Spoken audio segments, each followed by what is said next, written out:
রহমান রহিম আল্লাহ তাআলার নামে। সূরা আল মুমিনুন। রহমান রহিম আল্লাহ তাআলার নামে। নিঃসন্দেহে সেসব ঈমানদার মানুষরা মুক্তি পেয়ে গেছে যারা নিজেদের নামাজে একান্ত বিনয় অবনত হয়, যারা অর্থহীন বিষয় থেকে বিমুখ থাকে, যারা রীতিমতো যাকাত প্রদান করে, যারা তাদের যৌন অঙ্গসমূহের হেফাজত করে। তবে নিজেদের স্ত্রী কিংবা নিজেদের অধিকারভুক্ত দাসীদের ওপর এই বিধান প্রযোজ্য নয়। এখানে হেফাজত না করার জন্য তারা কিছুতেই নিন্দনীয় হবে না। অতঃপর এ বিধিবদ্ধ উপায় ছাড়া যদি কেউ অন্য কোনো পন্থায় যৌন কামনা চরিতার্থ করতে চায়, তাহলে তারা সীমা লঙ্ঘনকারী বলে বিবেচিত হবে। যারা তাদের কাছে রক্ষিত আমানত ও অন্যদের দেয়া প্রতিশ্রুতিসমূহের হেফাজত করে, যারা নিজেদের নামাজ সমূহের ব্যাপারে সমাধিক যত্নবান হয়, এই লোকগুলি হচ্ছে মূলত জমিনে আমার যথার্থ উত্তরাধিকারী। জান্নাতুল ফিরদাউসের উত্তরাধিকারও এরা পাবে, তারা সেখানে চিরকাল থাকবে। হে মানুষ, তোমরা সৃষ্টি প্রক্রিয়াটা লক্ষ্য করো। আমি মানুষকে মাটির মূল উপাদান থেকে পয়দা করেছি, অতঃপর তাকে আমি শুক্র কীট হিসেবে একটি সংরক্ষিত জায়গায় সুনির্দিষ্ট সময়ের জন্য রেখে দিয়েছি। এরপর এ শুক্রবিন্দুকে আমি এক ফোঁটা জমাট রক্তে পরিণত করি, অতঃপর এই জমাট রক্তকে মাংসপিণ্ডে পরিণত করি। কিছুদিন পর এ পিণ্ডকে অস্থি পাঁজরে পরিণত করি। তারপর এক সময় এ অস্থি পাঁজরকে গোশতের পোশাক পরিয়ে দিই। অতঃপর বানানোর প্রক্রিয়া শেষ করে আমি তাকে সম্পূর্ণ ভিন্ন এক সৃষ্টি তথা মানুষ রূপে পয়দা করি। আল্লাহ তাআলা কত উত্তম সৃষ্টিকর্তা, কত নিপুণ তার সৃষ্টি। একটি সুনির্দিষ্ট সময় দুনিয়ায় কাটিয়ে এরপর আবার তোমরা মৃত হয়ে যাও। তারপর কিয়ামতের দিন তোমরা সবাই পুনরুত্থিত হবে। আমি তোমাদের উপর এ ৭ আসমান বানিয়েছি এবং আমি আমার সৃষ্ট সম্পর্কে মোটেই উদাসীন নই। আমি আসমান থেকে পরিমাণ মতো পানি বর্ষণ করেছি এবং তা প্রয়োজন মতো জমিনে সংরক্ষণ করে রেখেছি। আবার এক সময় তা উড়িয়ে নিয়ে যাবার ব্যাপারেও আমি সম্পূর্ণ ক্ষমতাবান। তারপর জমিনে সংরক্ষিত সেই পানি দিয়ে তোমাদের জন্য খেজুর ও আঙুরের বাগান সৃষ্টি করি। তোমাদের জন্য তাতে প্রচুর ফল পাকড়াও উৎপাদিত হয়, আর তা থেকে তোমরা পর্যাপ্ত পরিমাণ আহারও গ্রহণ করো। আর জমিনে সংরক্ষিত পানি থেকে এক প্রকার গাছ সিনাই পাহাড়ের তেলের উপাদান নিয়ে জন্ম লাভ করে। খাদ্য গ্রহণকারীদের জন্য তা ব্যঞ্জন হিসেবেও ব্যবহৃত হয়। তোমাদের জন্য অবশ্যই চতুষ্পদ জন্তুর মাঝে প্রচুর শিক্ষণীয় বিষয় রয়েছে। তার পেটের ভেতরে যা কিছু আছে তা থেকে আমি তোমাদের দুধ পান করাই। এছাড়াও তোমাদের জন্য তাতে আরো অনেক উপকারিতা রয়েছে। তার গোশত থেকে তোমরা আহারও করো। আবার কিছু আছে তার উপর তোমরা বাহন হিসেবে সওয়ার হও। অবশ্য জলযানেও তোমাদের আরোহণ করানো হয়। অবশ্যই আমি নূহকে তার জাতির কাছে হেদায়েত নিয়ে পাঠিয়েছিলাম। সে তার জাতিকে বলেছিল, হে আমার জাতি, তোমরা ইবাদত করো একমাত্র আল্লাহ তাআলার। তিনি ছাড়া তোমাদের দ্বিতীয় কোনো মাবুদ নেই। তোমরা কি তাকে ভয় করবে না?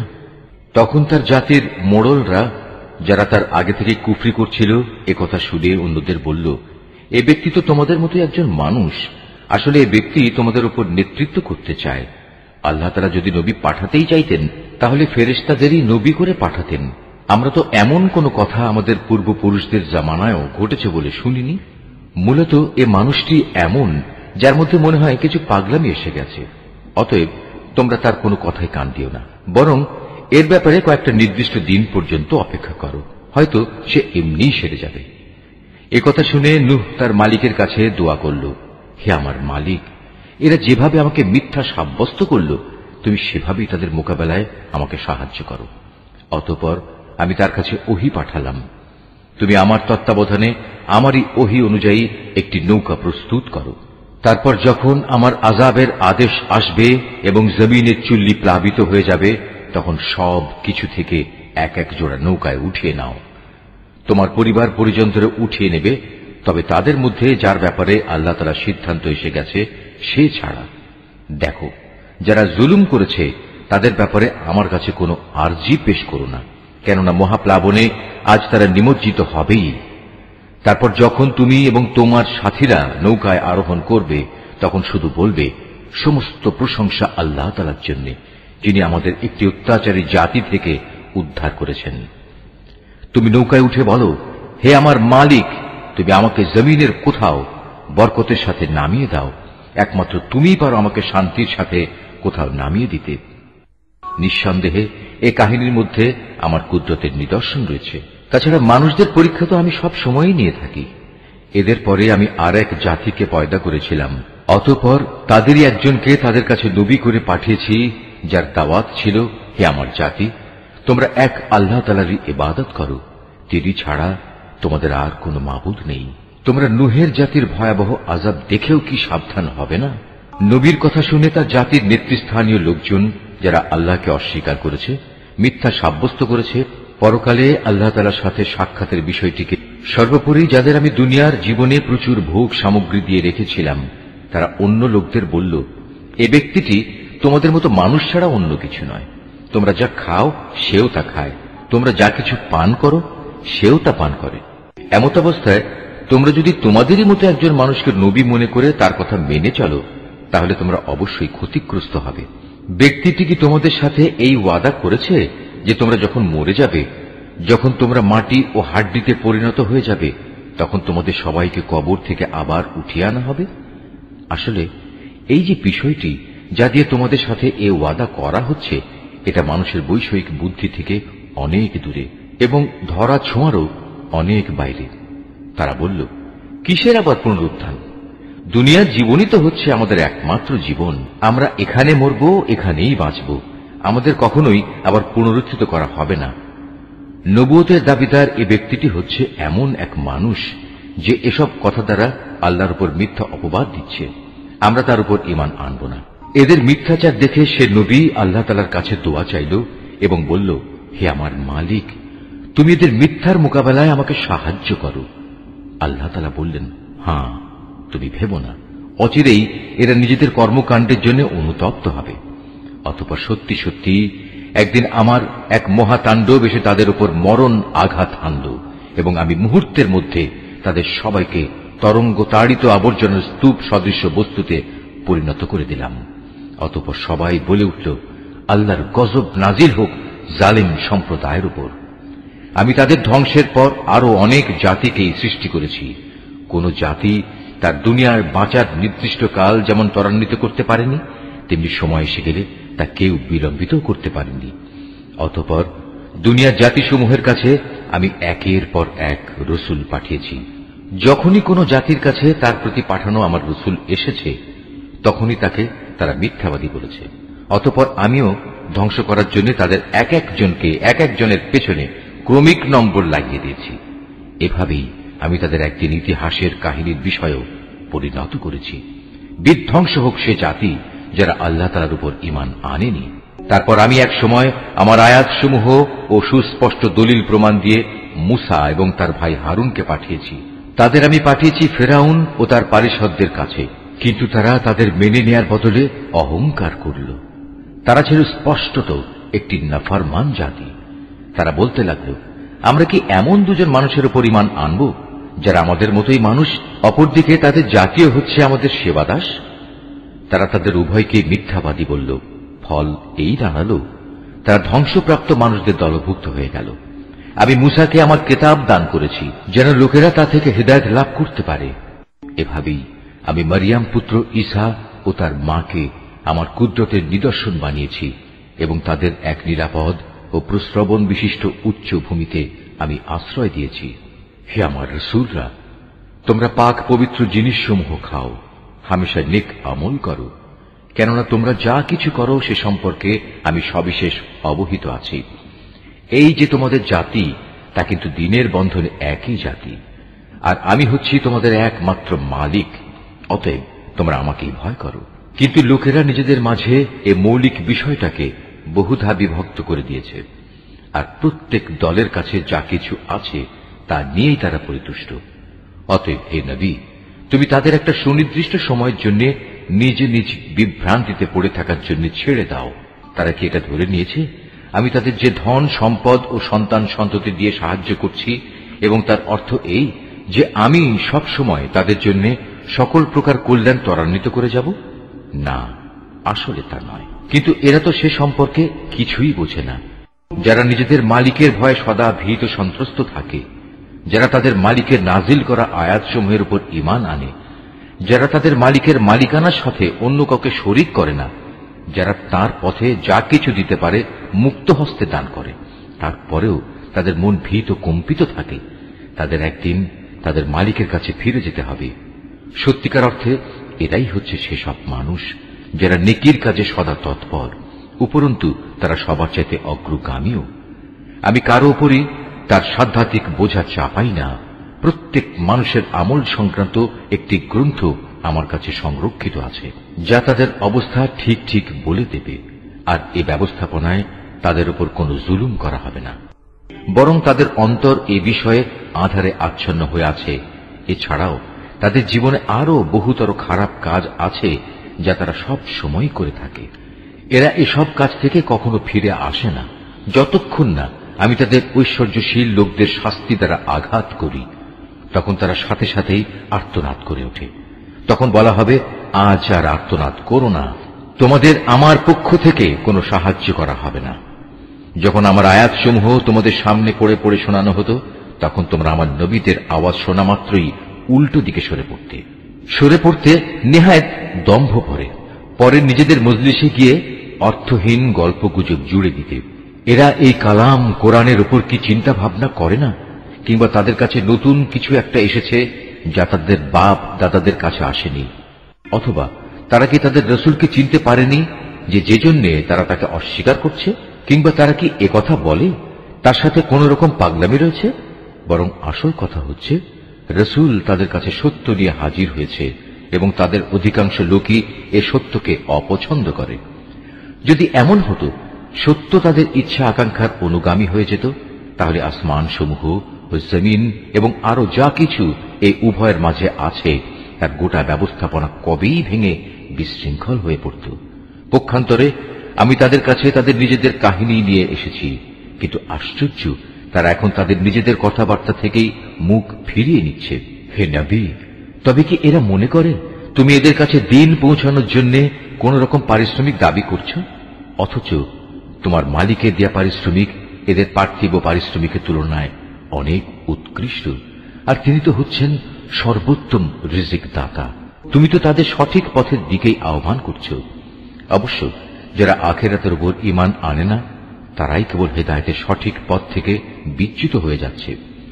আজ যদি আমি এদের উপর দয়া করি এবং যে বিপদ মুসিবত তাদের উপর আপতিত হয়েছে তা যদি দূর করে দেই, তাহলেও এরা নিজেদের নাফরমানিতে শক্তভাবে বিভ্রান্ত হয়ে পড়বে। আমি এদের কঠোর আযাব দ্বারা পাকড়াও করলাম, তারপরও এরা নিজেদের মালিকের প্রতি নত হল না এবং কখনো এরা কাতর প্রার্থনাটুকু পর্যন্ত আমার কাছে পেশ করল না।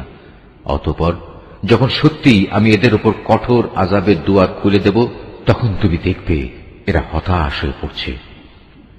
হে মানুষ, তিনি আল্লাহ তাআলা, যিনি তোমাদের শোনার জন্য কান, দেখার জন্য চোখ ও চিন্তা গবেষণা করার জন্য একটি মন দিয়েছেন। কিন্তু তারা এসব দানের শুকর খুব অল্পই আদায় করে। তিনি তোমাদের সৃষ্টি করে জমিনে তোমাদের বংশ বিস্তার করে চারিদিকে ছড়িয়ে রেখেছেন। একদিন তোমাদের সবাইকে আবার তার কাছেই একত্রিত করা হবে। তিনি তোমাদের জীবন দান করেন, তিনি তোমাদের মৃত্যু ঘটান। রাত দিনের আবর্তনও তাঁর ইচ্ছায় সংঘটিত হয়। এত সব কিছু দেখেও তোমরা কি সত্য অনুধাবন করবে না? নবীদের সামনে এরাও কিন্তু সে ধরনের অর্থহীন কথাই বলে, যেমনি করে তাদের আগের লোকেরা বলেছে। তারা বলেছিল, আমরা যখন মরে যাব, আমরা যখন মাটি ও হাড্ডিতে পরিণত হয়ে যাব, তখন কি আমরা পুনরুত্থিত হব? তারা বলে, আসলে এভাবেই আমাদের ও আমাদের পূর্ববর্তী লোকদের পুনরুত্থানের ওয়াদা দিয়ে আসা হচ্ছে। মৃত্যুর পর আবার জীবন লাভের এ কথাগুলো অতীতের দিনের উপকথা ব্যতীত আর কিছুই নয়। হে নবী, এদের জিজ্ঞেস করো, যদি তোমরা জানো তাহলে বলো, এ জমিনে এবং এখানে যা কিছু সৃষ্টি আছে তা কার মালিকানাধীন? ওরা বলবে, হ্যাঁ, সবকিছুই আল্লাহর। তুমি বলো, এর পরেও তোমরা কি চিন্তা ভাবনা করবে না? তুমি এদের আরো জিজ্ঞেস করো, এ সাত আসমান ও মহান আরশের অধিপতি কে? ওরা জবাব দেবে, এ সবকিছুই আল্লাহর। তুমি বলো, তারপরেও তোমরা কি আল্লাহকে ভয় করবে না? তুমি আবারও জিজ্ঞেস করো, যদি তোমরা সত্যি সত্যি জানো তাহলে বলো, কার হাতে রয়েছে আসমান জমিন সবকিছুর একক কর্তৃত্ব? হ্যাঁ, তিনি যাকে ইচ্ছা তাকেই পানাহ দেন, কিন্তু তার বিরুদ্ধে কেউ কাউকে পানাহ দিতে পারে না। ওরা আবারও সাথে সাথে বলবে, হ্যাঁ, মহান আল্লাহ তাআলার। তুমি বলো, এ সত্ত্বেও তোমরা কেমন করে বিভ্রান্ত হচ্ছ? আসলে আমি তো সত্য কথা এদের কাছে পৌঁছে দিয়েছিলাম, কিন্তু এরা সবাই মিথ্যাবাদী। আল্লাহ তাআলা কাউকেই সন্তান হিসেবে গ্রহণ করেননি, না তার সাথে অন্য কোনো মাবুদ রয়েছে। যদি তার সাথে অন্য কোনো মাবুদ থাকত, তাহলে প্রত্যেক মাবুদ নিজ নিজ সৃষ্টি নিয়ে আলাদা হয়ে যেত, এবং এ মাবুদরা একে অন্যের উপর প্রাধান্য বিস্তার করতে চাইত। এরা যা কিছু আল্লাহ তাআলা সম্পর্কে বলে, তিনি তার থেকে অনেক পবিত্র ও মহান।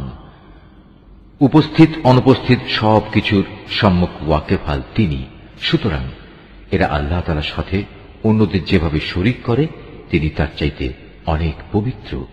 হে নবী, তুমি বলো, হে আমার মালিক, যে আযাবের ওয়াদা এ কাফেরদের সাথে করা হচ্ছে, তা যদি তুমি আমাকে দেখাতেই চাও, তাহলে হে আমার মালিক, তুমি আমাকে জালেম সম্প্রদায়ের মধ্যে শামিল করে এ আযাব প্রত্যক্ষ করায়ও না।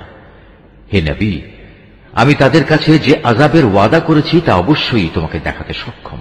হে নবী, তারা তোমার সাথে কোনো খারাপ ব্যবহার করলে তুমি এমন পন্থায় তা দূর করার চেষ্টা করো যা হবে নিতান্ত উত্তম পন্থা। আমি তো ভালো করেই জানি ওরা তোমার ব্যাপারে কি বলে। সে ব্যাপারে উদ্বিগ্ন না হয়ে তুমি বরং বলো, হে আমার মালিক, শয়তানদের যাবতীয় ওয়াসওয়াসা থেকে আমি তোমার পানাহ চাই। আরো বলো, হে আমার মালিক, আমি এ থেকেও তোমার পানাহ চাই যে শয়তান আমার ধারে কাছেও ঘেঁষবে না। এমনকি এ অবস্থায় যখন এদের কারো মৃত্যু এসে হাজির হবে, তখন সে বলবে, হে আমার মালিক, তুমি আমাকে আরেকবার পৃথিবীতে ফেরত পাঠাও, যাতে করে সেখানে গিয়ে এমন কিছু নেক কাজ আমি করে আসতে পারি যা আমি আগে ছেড়ে এসেছি। তখন বলা হবে, না, তা কখনো হবার নয়। মূলত সেটা হচ্ছে এক অসম্ভব কথা, যা সে শুধু বলার জন্যই বলবে। এই মৃত ব্যক্তিদের সামনে একটি যবনিকা তাদের আড়াল করে রাখবে সেদিন পর্যন্ত, যেদিন তারা কবর থেকে পুনরুত্থিত হবে। অতঃপর যেদিন সিঙায় ফু দেয়া হবে, সেদিন মানুষ এমনই দিশেহারা হয়ে পড়বে যে তাদের মধ্যে আত্মীয়তার বন্ধন বলতে কিছুই অবশিষ্ট থাকবে না, না তারা একজন আরেকজনকে কিছু একটা জিজ্ঞেস করতে যাবে। অতএব সেদিন যাদের নেকির পাল্লা ভারী হবে, তারাই হবে সেসব মানুষ যারা মুক্তিপ্রাপ্ত, আর যাদের নেকির পাল্লা হালকা হবে, তারা হবে সেসব ব্যর্থ মানুষ যারা নিজেদের জীবন মিথ্যার পিছনে বিনষ্ট করে দিয়েছে। তারা জাহান্নামে থাকবে চিরকাল। জাহান্নামের আগুন তাদের মুখমণ্ডল জ্বালিয়ে দেবে, তাতে তাদের চেহারা জ্বলে বিভৎস হয়ে যাবে। তাদের যখন জিজ্ঞেস করা হবে, এমন অবস্থা কি হয়নি যে আমার আয়াতসমূহ তোমাদের সামনে পড়ে শোনানো হয়েছিল এবং তোমরা তা অস্বীকার করেছিলে? তারা বলবে, হে আমাদের মালিক, আমাদের দুর্ভাগ্য চারিদিক থেকে আমাদের ঘিরে ধরেছিল এবং নিশ্চয়ই আমরা ছিলাম গোমরাহ সম্প্রদায়। হে আমাদের মালিক, তুমি আজ আমাদের এই আগুন থেকে বের করে নাও। আমরা যদি দ্বিতীয়বারও দুনিয়ায় ফিরে গিয়ে সীমা লঙ্ঘন করি, তাহলে অবশ্যই আমরা জালেম হিসেবে পরিগণিত হব। আল্লাহ তাআলা বলবেন, তোমরা অপমানিত হয়ে সেখানে পড়ে থাকো, আজ কোনো কথাই আমাকে বলো না। অবশ্যই আমার বান্দাদের মধ্যে একদল এমনও আছে যারা বলতো, হে আমাদের মালিক, আমরা তোমার উপর ঈমান এনেছি, অতএব তুমি আমাদের দোষ ত্রুটিসমূহ মাফ করে দাও। তুমি আমাদের উপর দয়া করো, তুমি হচ্ছ দয়ালুদের মধ্যে সর্বোৎকৃষ্ট দয়ালু। অতঃপর তোমরা তাদের উপহাসের বস্তু বানিয়ে রেখেছিলে, এমনকি তা তোমাদের আমার স্মরণ পর্যন্ত ভুলিয়ে দিয়েছে, আর তোমরা তো তাদের নিয়ে হাসি তামাশাই করতে। তাদের সে ধৈর্যের কারণেই আজ আমি তাদের এই প্রতিফল দিলাম। মূলত তারাই হচ্ছে সত্যিকার অর্থে সফল মানুষ। আল্লাহ তাআলা বলবেন, বলতো তোমরা পৃথিবীতে কত বছর কাটিয়ে এসেছ? তারা বলবে, আমরা সেখানে অবস্থান করেছিলাম একদিন কিংবা একদিনের কিছু অংশ। তুমি না হয় তাদের কাছে জিজ্ঞেস করো যারা হিসাব রেখেছে। আল্লাহ তাআলা বলবেন, আসলে তোমরা পৃথিবীতে খুব সামান্য সময়ই কাটিয়ে এসেছ। কত ভালো হতো যদি তোমরা এই কথাটা ভালো করে জানতে। তোমরা কি সত্যি সত্যি এটা ধরে নিয়েছ আমি তোমাদের এমনিই অনর্থক পয়দা করেছি এবং তোমাদের কখনোই আমার কাছে ফিরে আসতে হবে না? না, তা কখনো নয়। মহিমান্বিত আল্লাহ তাআলা, তিনি সব কিছুর যথার্থ মালিক। তিনি ছাড়া আর কোনো মাবুদ নেই। সম্মানিত আরশের একক অধিপতিও তিনি। অতএব যে ব্যক্তি আল্লাহ তাআলাকে বাদ দিয়ে অন্য কোনো মাবুদকে ডাকে, তার কাছে যার জন্য কোন রকম সনদ নেই সে যেন জেনে রাখে তার হিসাব তার মালিকের কাছে যথার্থই মজুদ আছে। সেদিন তারা কোনো অবস্থায় সফল কাম হবে না যারা তাকে অস্বীকার করেছে। হে নবী, তুমি বলো, হে আমার মালিক, তুমি আমায় ক্ষমা করো, কেননা তুমি হচ্ছ দয়ালুদের মধ্যে সর্বোৎকৃষ্ট। সূরা আন-নূর। রহমান রহিম আল্লাহ তাআলার নামে। এটি একটি সূরা, আমি নাযিল করেছি এবং আমি এতে বর্ণিত বিধানসমূহ ফরজ করেছি। আমি এতে পরিষ্কার করে আমার আয়াতসমূহ নাযিল করেছি যাতে করে তোমরা এর থেকে শিক্ষা গ্রহণ করতে পারো। এই বিধানসমূহের একটি হচ্ছে ব্যভিচারিণী নারী ও ব্যভিচারী পুরুষ সংক্রান্ত বিধানটি।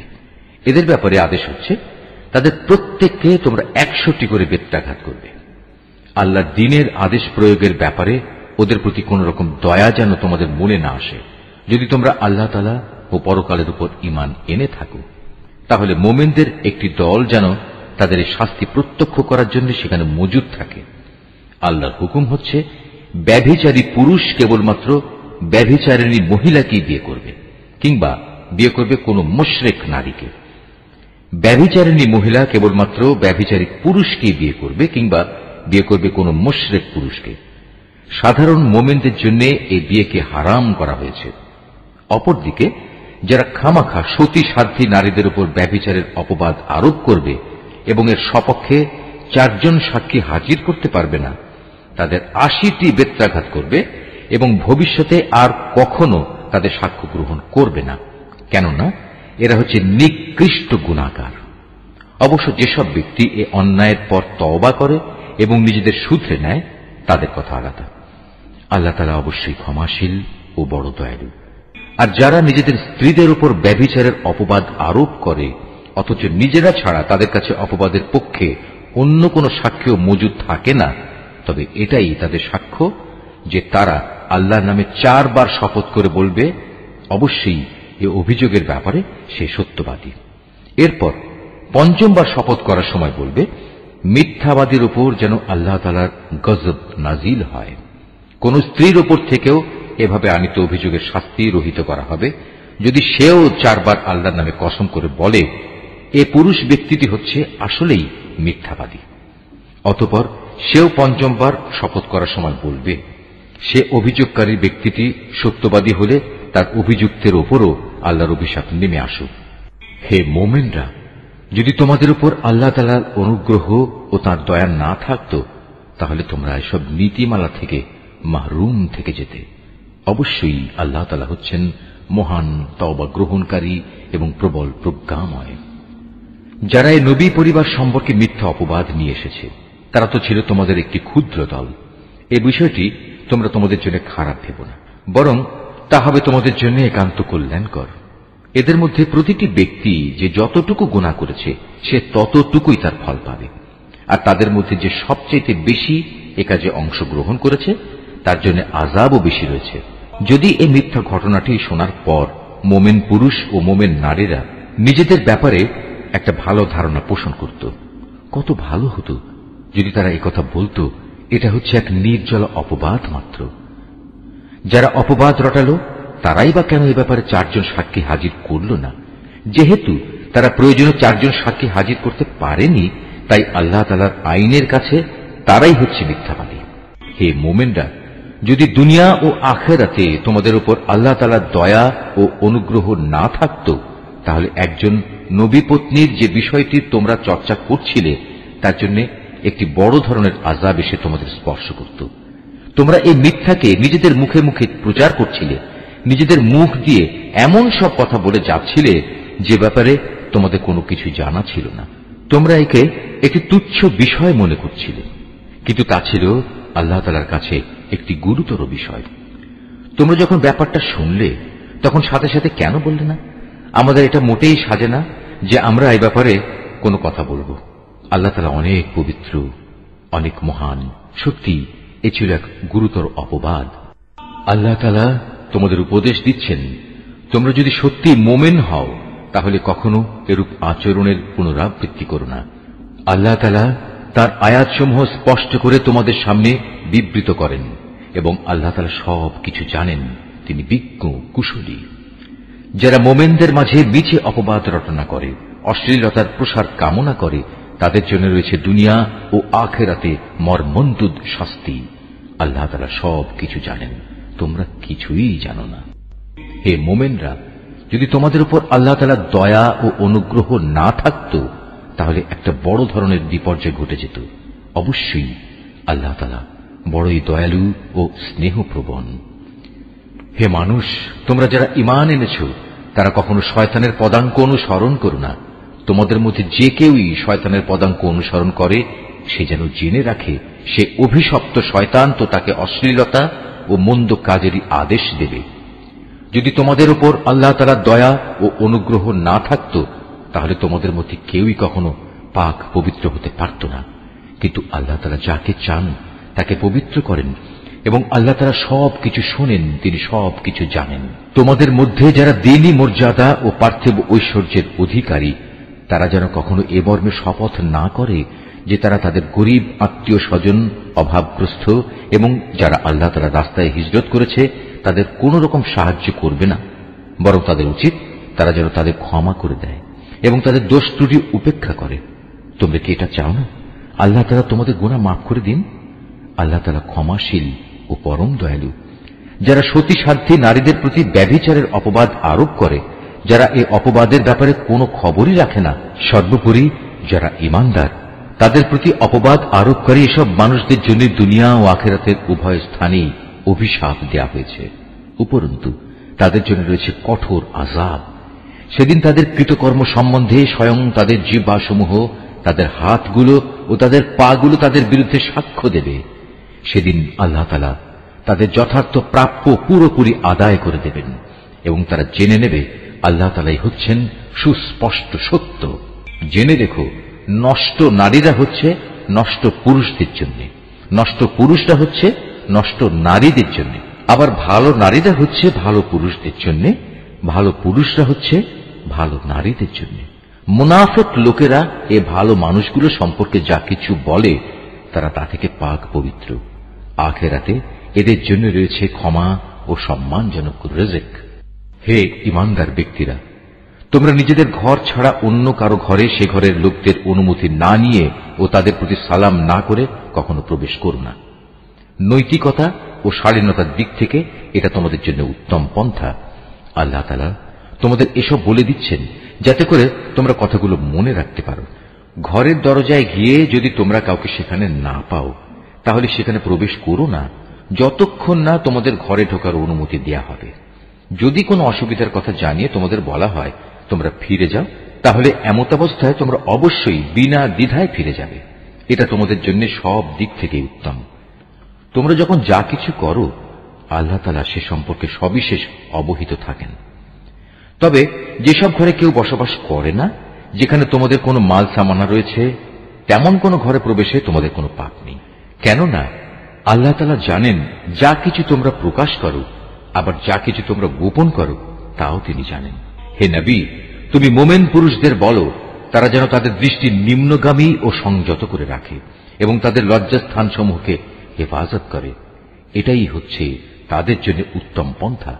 কেননা তারা নিজেদের চোখ ও লজ্জাস্থান দিয়ে যা করে, আল্লাহ তাআলা সে সম্পর্কে পূর্ণাঙ্গভাবে অবহিত রয়েছেন। হে নবী, একইভাবে তুমি মোমেন নারীদেরও বলো তারা যেন তাদের দৃষ্টি নিম্নগামী করে রাখে এবং নিজেদের লজ্জাস্থানসমূহের হেফাজত করে।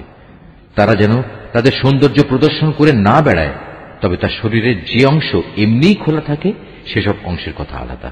তারা যেন তাদের বক্ষদেশ মাথার কাপড় দ্বারা আবৃত করে রাখে।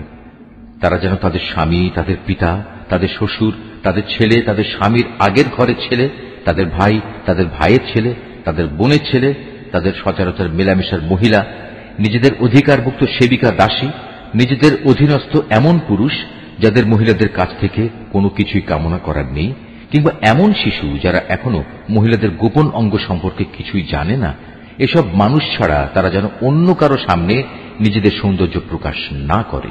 চলার সময় জমিনের উপর তারা যেন এমন ভাবে নিজেদের পা না রাখে যে সৌন্দর্য তারা গোপন করে রেখেছিল তা পায়ের আওয়াজে লোকদের কাছে জানাজানি হয়ে যায়। হে ঈমানদার ব্যক্তিরা, ত্রুটি বিচ্যুতির জন্য তোমরা সবাই আল্লাহর দরবারে তওবা করো আশা করা যায় তোমরা নাজাত পেয়ে যাবে। তোমাদের মধ্যে যাদের স্ত্রী নেই তোমরা তাদের বিয়ের ব্যবস্থা করো। একইভাবে তোমাদের দাস দাসীদের মধ্যে যারা ভালো মানুষ তাদেরও বিয়ে শাদীর ব্যবস্থা করো। যদি তারা অভাবী ও দুশ্চিন্তাগ্রস্ত হয় তাহলে আল্লাহ তাআলা অচিরেই তাঁর অনুগ্রহ দিয়ে তাদের অভাব মুক্ত করে দেবেন। আল্লাহ তাআলা প্রাচুর্যময় ও সর্বজ্ঞ।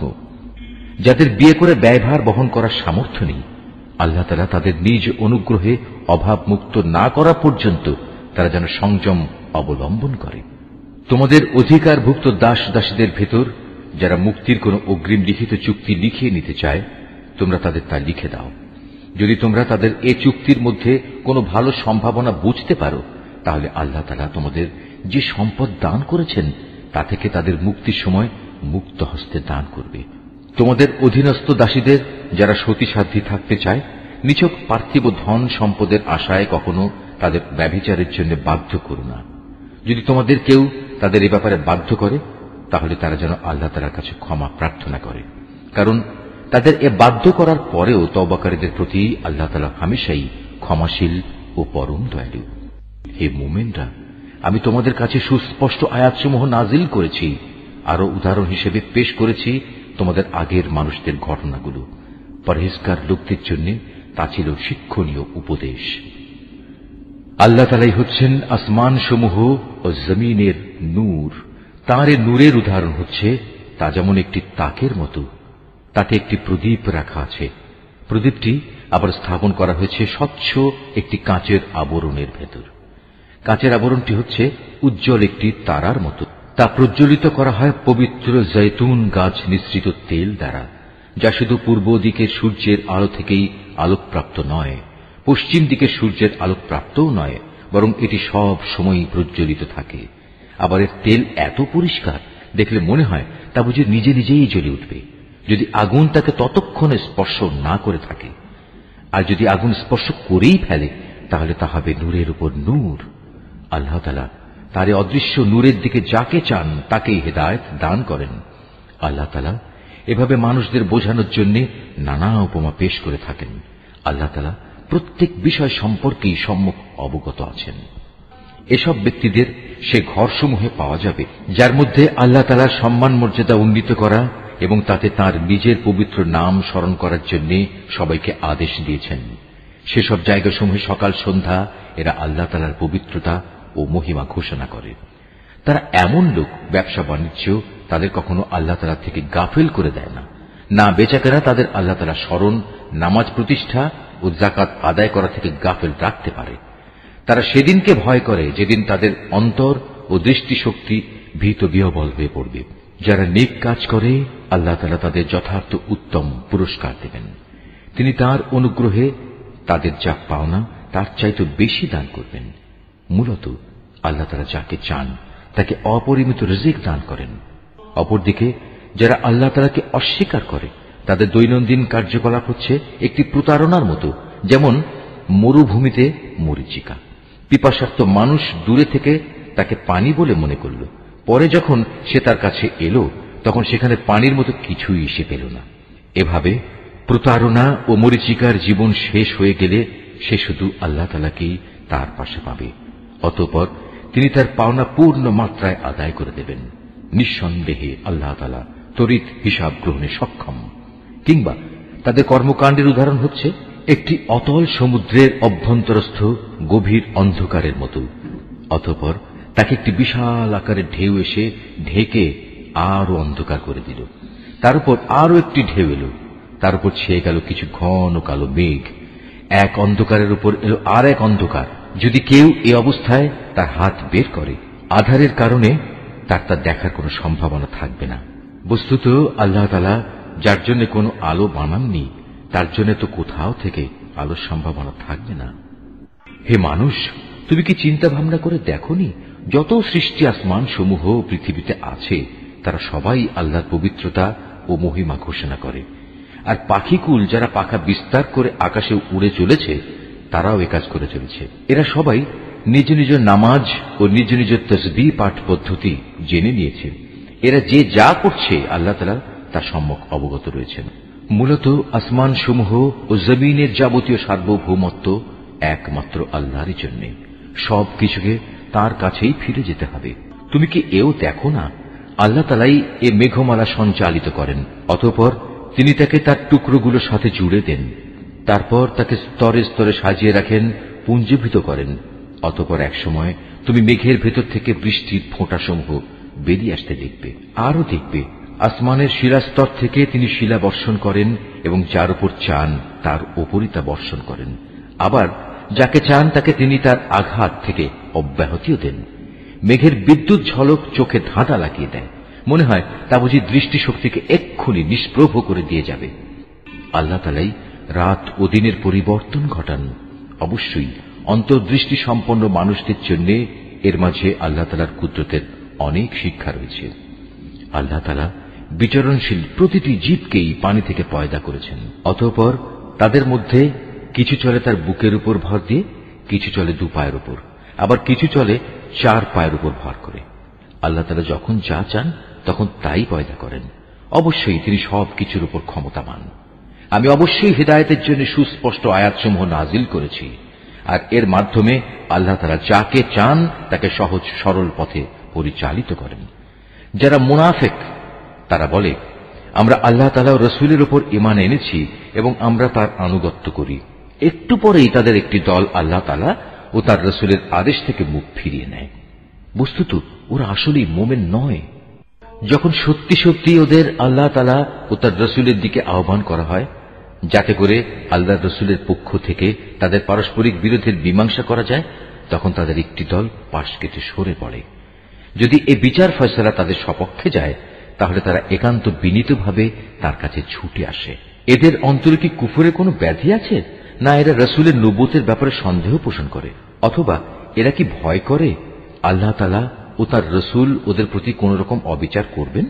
আসলে তা নয়, বরং তারা নিজেরাই হচ্ছে জালেম। অপরদিকে ঈমানদার লোকদের যখন তাদের পারস্পরিক বিচার ফয়সালার জন্য আল্লাহ তাআলা ও তার রাসূলের দিকে আহ্বান জানানো হয়, তখন খুশি মনেই তারা বলে, হ্যাঁ, আমরা আল্লাহ তাআলা ও তার রাসূলের আদেশ শুনলাম এবং তা যথাযথ মেনেও নিলাম। বস্তুত এরাই হচ্ছে সফলকাম ব্যক্তি।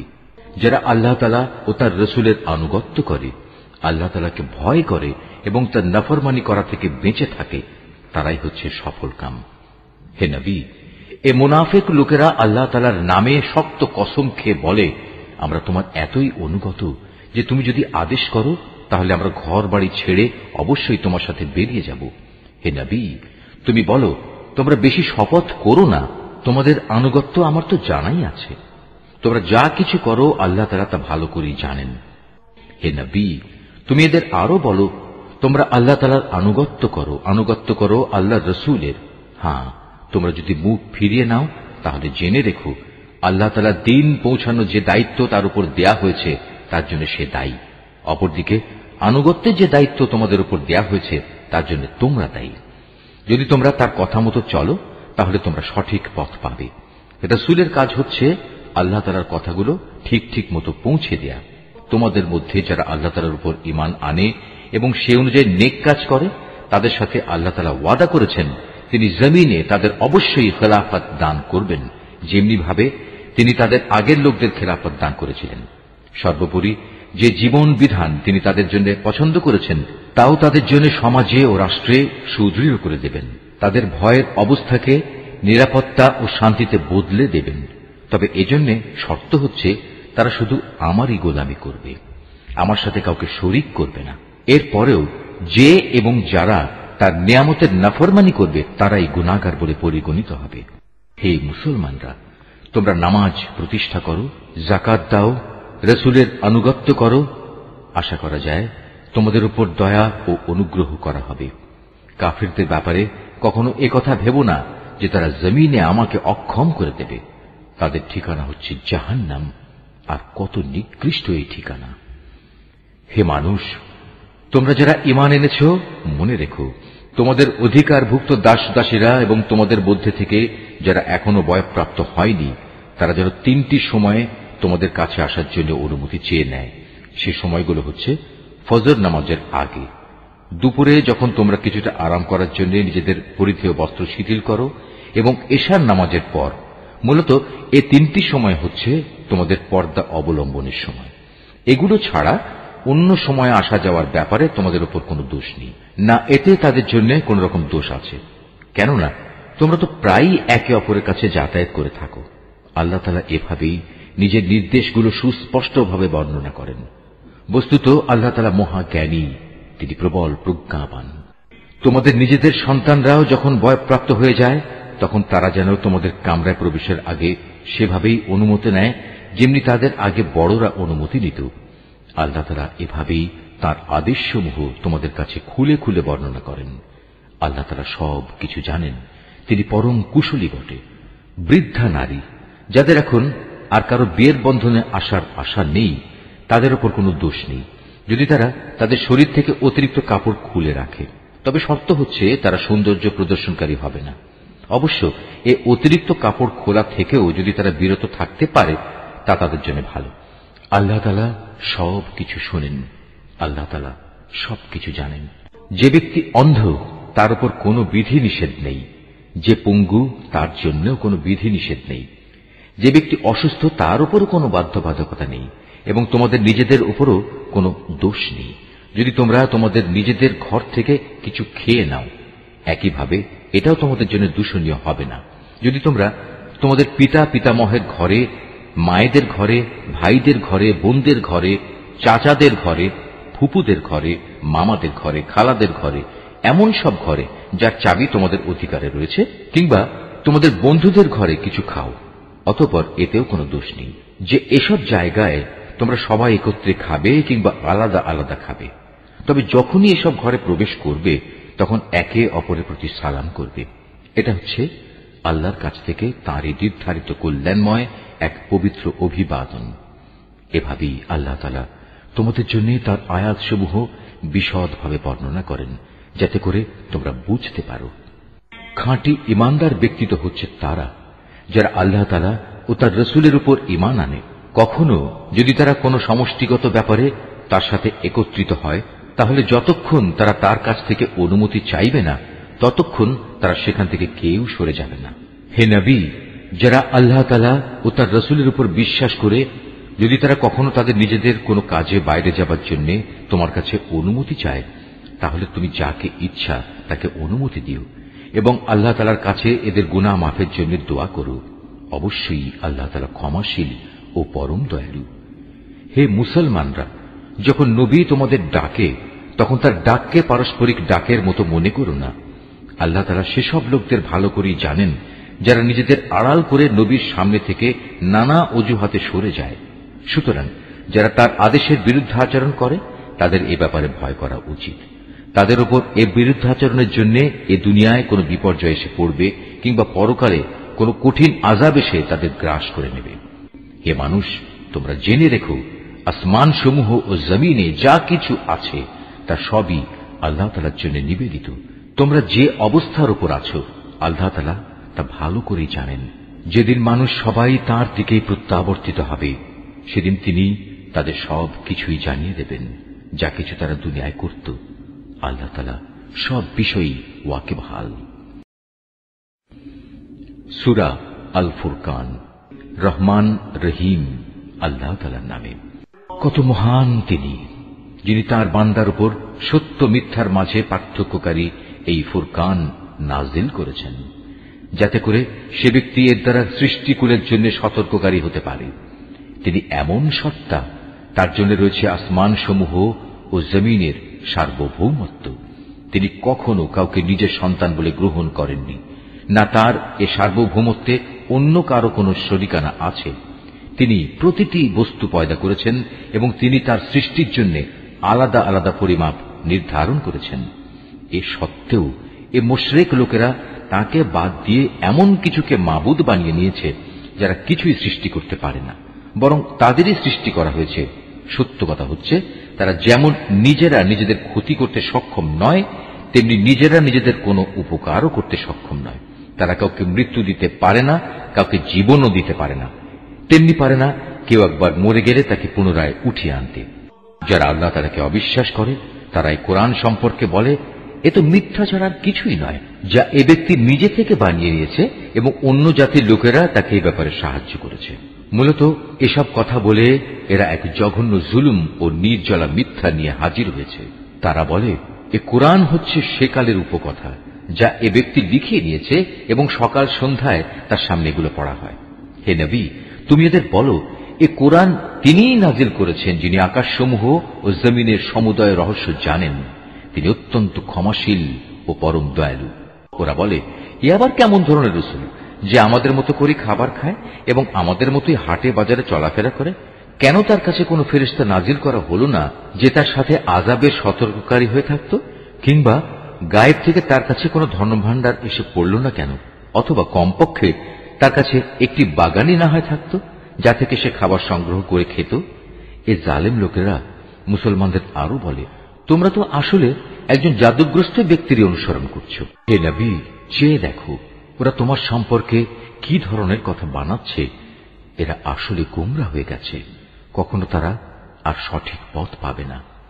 হে নবী, তুমি এদের বলো, আল্লাহ তাআলা এমন এক মহান সত্তা, যিনি ইচ্ছা করলে তোমাদের একটি বাগান কেন, তার চাইতে উৎকৃষ্ট বাগান সমূহ দান করতে পারেন, যার নিম্ন দেশে অমীয় ঝর্ণাধারা প্রবাহিত হবে। এছাড়াও তিনি তোমাদের দিতে পারেন সুরম্য প্রাসাদ সমূহ। এরা কিয়ামতের দিনকে অস্বীকার করে, আর যারাই কিয়ামত অস্বীকার করে তাদের জন্য আমি জাহান্নামে জ্বলন্ত আগুন প্রস্তুত করে রেখেছি। তারা যখন দূর থেকে তাদের মতো অন্যান্য জাহান্নামীদের দেখবে, তখন তারা স্পষ্টত তার গর্জন ও চিৎকার শুনতে পাবে। অতঃপর যখন তাদের হস্তপদ শৃঙ্খলিত অবস্থায় জাহান্নামের কোন সংকীর্ণ স্থানে ফেলে দেয়া হবে, তখন সেখানে তারা শুধু মৃত্যুর ধ্বংসকেই ডাকতে থাকবে।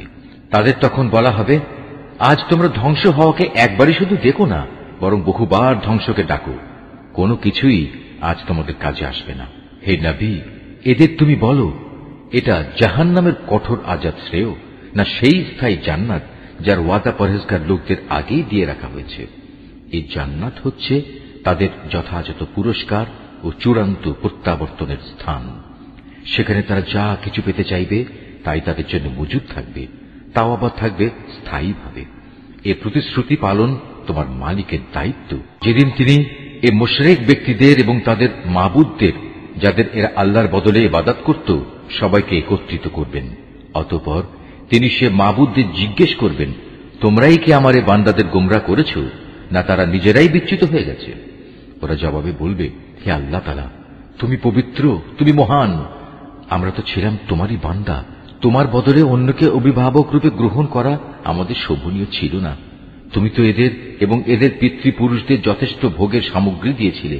এগুলো পেয়ে তারা এমনকি তোমার কথাই ভুলে বসেছে, এবং এভাবেই তারা একটি ধ্বংসপ্রাপ্ত জাতিতে পরিণত হয়ে গেছে।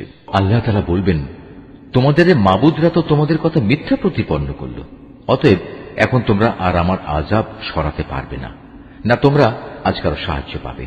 তোমাদের মধ্যে যদি কেউ আমার আনুগত্যের সীমা লঙ্ঘন করে, তাহলে তাকে আমি কঠোর আযাব আস্বাদন করাবো। হে নবী, তোমার আগে আমি আরো যত রাসূল পাঠিয়েছি, তারা মানুষের মতোই আহার করত, অন্য মানুষদের মতোই তারা হাটে বাজারে যেত। আসল কথা হচ্ছে, মানুষদের মধ্যে থেকে রাসূল পাঠিয়ে আমি তোমাদের একজনকে আরেকজনের জন্য পরীক্ষার উপকরণ বানিয়েছি। এই পরীক্ষায় তোমরা কি ধৈর্য ধারণ করবে না? তোমার মালিক কিন্তু তোমাদের সব কিছুই দেখছেন। নিশ্চয়ই আল্লাহ যা বলেছেন সত্য বলেছেন।